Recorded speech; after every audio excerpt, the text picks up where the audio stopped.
Hello, it's Patrick Cash, author, musician, and elder millennial with awesome books that you should check out. Links below. Haha. All right, I wanted to do a gear review of this, the Gibson Les Paul Tribute. New to me. It's in Tobacco Burst. Check out the specs. Elsewhere, I want to just do a little quick playthrough and then talk about this versus other Les Pauls I've had, including Studio, Classic Custom, and two old 78 and 80 Les Paul Customs. All right, clean sound. No effects. Slight reverb, I think, on this old Iowa.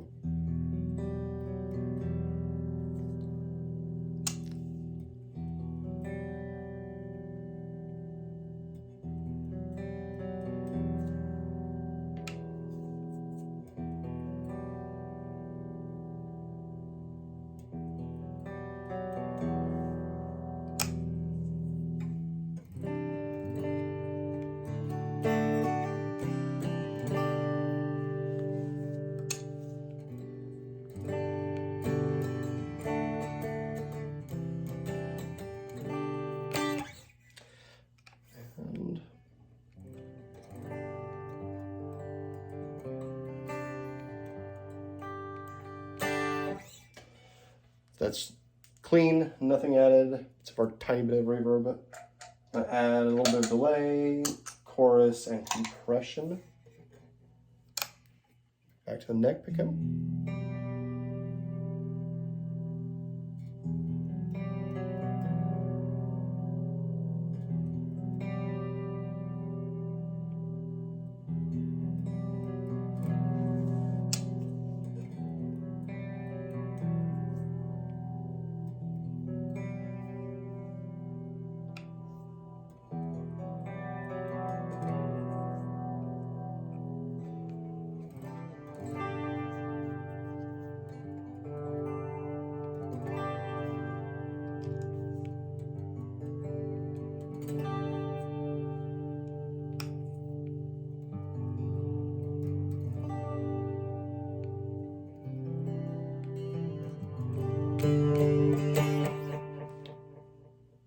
Yeah, a lot of delay there. All right, now I'm going to add the dirt. The Pinnacle one-player distortion, along with the Tree of Life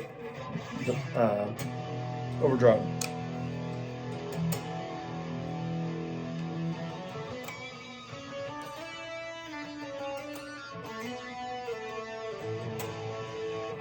A little bit of volume here. It's a touch thin. Just the guitar EQ a little bit.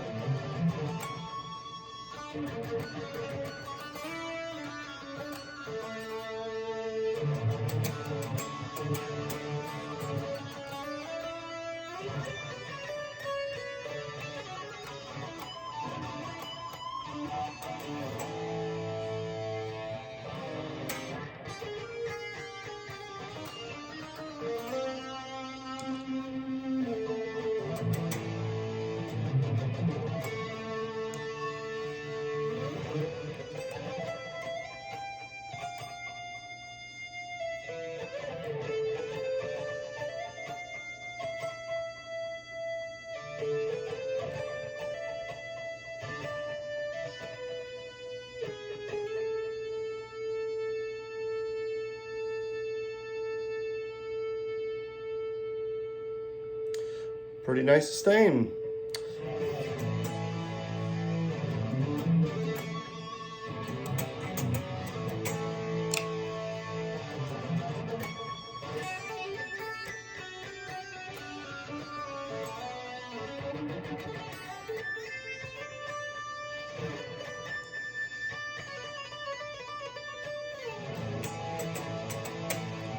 All right, sorry for screwing around there, but yes, this is the Gibson Les Paul Tribute, and just gonna do some quick commentary on this guitar. Given my financial state right now, I was very interested in this being the kind of budget version of modern Les Pauls, and I got a good deal on it. Waited for a few months, got someone to take down a few $100. So yes, It is the stripped down, of course, as you see in the specs. They are, of course, Gibson pickups, the 490T and 490R. I once tried this pickup like long 15, 20 years ago and wasn't crazy about it, but as you can hear, it sounds pretty nice now. I'm still interested in maybe replacing it. I do love Gibson pickups. If you've caught my review of the N225, love those dirty fingers and that P90. So I'm on the fence. Sounds pretty good, but I also really like those T-type pickups, given that era, the 70s era, that so many great Les Paul sounds. Anyway, so I don't have as much experience as other YouTubers, but in the past, there was a period around 2016, 2017, I worked 2 jobs, made tons of money, and so my consolation, because I was really miserable at the time, was buying different guitars. And so I first had a Les Paul, I think it was a 2011, it was the Studio Faded, which was similar to this in some ways because it was kind of that satiny finish. The neck was a little bit thicker. I think it was more like a 50s neck. And yeah, the nut problem was a big issue. Like the G and B strings just didn't stay in tune. But thus far, this has stayed in tune fairly well. I think the Graphtec nut is a huge improvement. I think it looks to be pretty standard for Gibsons these days. So I really like that. And this does have the maple neck. And for some, this is a bug. For others like me, it's a feature. I think maple was somewhat popular in Les Pauls in the 70s, but for the most part, it's been mahogany, right? Like the mahogany body. And having played not just Les Pauls, other Gibsons as well, I had an Explorer around 2013, 2014. There's actually a video of me when I play at the park opening. If you see that one, that Explorer in particular, you'll notice it goes out of tune over the course of that song. And long story short, it was I finally I had a really good guitar tech in Raleigh. What's Guru Guitars? So if you're in Raleigh, highly recommended. But I couldn't figure out why I wouldn't stay in tune. Like, what was it? The nut, the tuners, or what's happening? I couldn't figure it out. And the guy finally, he's like, he put it over his workbench and he kind of pushed down on the neck with his finger. And I've told the story, I think, before. We're talking about the IYV guitar. If you've seen me with that green guitar over there. Anyway, so yeah, the softer mahogany, especially on that one Explorer I had, was super soft. Did not have the tuning stability. I think maple is a little bit stronger, a little bit better for tuning stability, at least in my experience. I think it does add a little bit of weight. It may be a cheaper wood. It's probably why it's on the stripped down model. But even if it's cheaper, I feel like the hardness is a benefit, not just actually for any stability, but also for if it's got a little bit more weight, it has more balance. I think this guitar is fairly well balanced. Yeah, its center of gravity is roughly around neck pickup or like right behind it. I think that's a benefit personally, whether it's on your lap or if you've got strapped. Yeah, so I like that feature personally. Of course, it doesn't have any binding because it's stripped down, but you can see the maple cap on the mahogany, which I think has a pretty cool look. And I do like this finish. Again, it's stripped down. By the way, it comes with the poker chip. However, it's not installed from the factory. I think they do this for these tributes as well as the studios, maybe a couple of other models. But you have to actually install that yourself, which involve, there are other videos out there. They're basically, you take off this washer on the front and you have to take out this cavity cover on the back and hold in that pickup switch selector and screw it back on. And actually what I had to do, I don't think other videos point this out, is that there's actually, when you open this cavity, there's a washer on the other side of this that if you don't remove that as well, you cannot get this one on top to screw on. So I removed that one, and then it was a lot easier, but you still have to kind of like both line up the poker chip, while you're twisting, and try to use a tool that you're careful and to not scratch the finish. As far as like the faded versus like glossy, I like the satiny finish. I don't know. I've liked both of them. I've glossy on the Strat and the IYV guitar. I can show you right there. I have those and on that bass, but that Les Paul Studio faded I had. Both of them had stripped down feel to them, but I still feel like it was good quality for the dollar, like you were getting good Gibson quality. The only QC thing I found is, I don't even know if the camera can pick it up, but there's a spot that's about a finger tip width around here where it's just a little rough on the finish. It's a little bubbly. You can feel it, but you can't really see it, I don't think. So that's the only QC thing I've caught so far. Whereas with other ones I've had, again, tuning stability was definitely an issue. And that classic, the Les Paul Classic I had, that was one of the shortest durations of any guitar purchase I ever had. I think it was 2015, I want to say. I maybe had it a couple weeks, but it would not, like, the notes. How you play guitar, you can feel the vibration in the body.